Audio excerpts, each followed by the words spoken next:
Hey guys, it's Roscoe, so let's continue on with this. Coming to the end, as you can see, we've just got this left, so that'll be 1 or 2 more videos, I'm not sure. We're now on Dathomir, and Dathomir looks very different from how we've seen it previously. This looks more like the American West, doesn't it, with the mesas and buttes.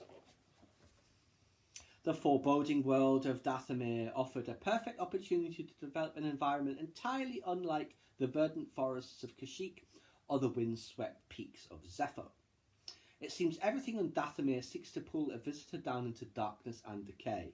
Desiccated vines run up from fetid swamps to curl around ancient ruins and modern ramshackle structures alike. So here's some Night Brothers with the Maul style designs. Very vicious looking weapons all these guys are holding. In years since the massacre of the Night Sisters during the Clone War, this group of Night Brothers have pledged their unquestioning loyalty to the mysterious Taron Malicos. There's a lesser Nidak. If that's the lesser, I'd hate to see the greater Nidak. It's a lovely little clay maquette there. Taron Malicos.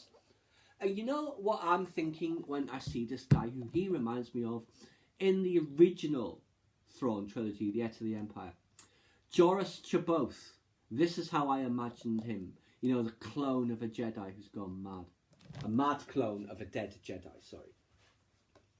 The hooded stranger that offers guidance and warning against the dark powers of an evil witch turns out to be Malicos, a Jedi who fled Order 66 and landed on Dathomir, of all the places to go.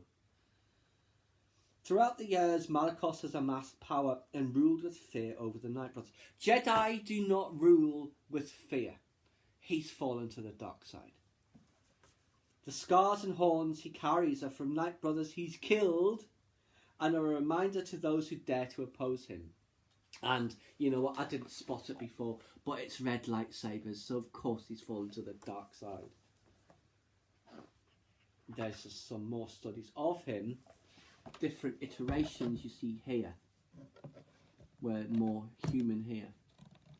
And also reminds me of Master Enfila in the Darth Vader comic. The one who'd taken that oath to not use the Force that Vader kills by throwing off a dam and drowning the city. Merrin. I assume she's an equally pleasant character as Malicos. Merrin originally presents herself as an antagonist to Cal. She appears cloaked and wielding the power to raise the Night Sisters in an attack. She eventually sheds the heavy cloaks, symbolising her departure from her Dathomirian roots to join the main cast on their adventure. Zombies. Interesting. Look at that. It's great, isn't it? The zombies seen here were previously seen in Star Wars The Clone Wars. These ritualistically buried Night Sisters have been raised by an ancient mysterious power. Yes, I remember that episode now. Gorgara the Chirodactyl. That's a fearsome looking creature.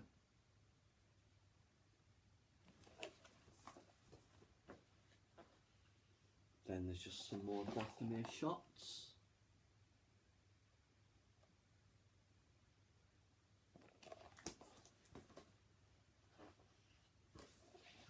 It's just a temple, which I've seen this in Clone Wars. And possibly in Rebels as well.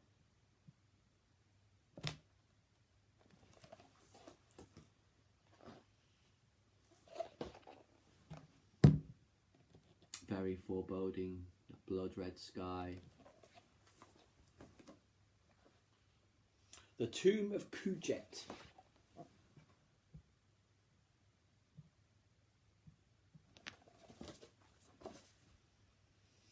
The Tomb of Kujet was to be an ode to Kujet's conquest of the galaxy. We wanted the player to experience his brutal reign through visual storytelling. Massive murals vertically line the architecture depicting the mad tyrant's rule over all races. This is very much like Zim the Despot. He thought of himself as the final word for the Zaphonians, and when he came to die, all of his subjects would follow. Who does that remind you of? Emperor Cartagia in Babylon 5.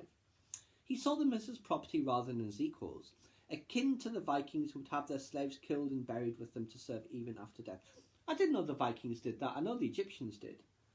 It was a challenge to create an architectural style befitting such a madman. Our explorations led us to a visual language that combined towering brutalist statues with Rodin-style murals and clean lines and angular walls reminiscent of ancient Egypt. And that's not the one from the front cover, but it's very similar. And again, it's like Exegol has got those sorts of echoes as well. All the murals and stuff.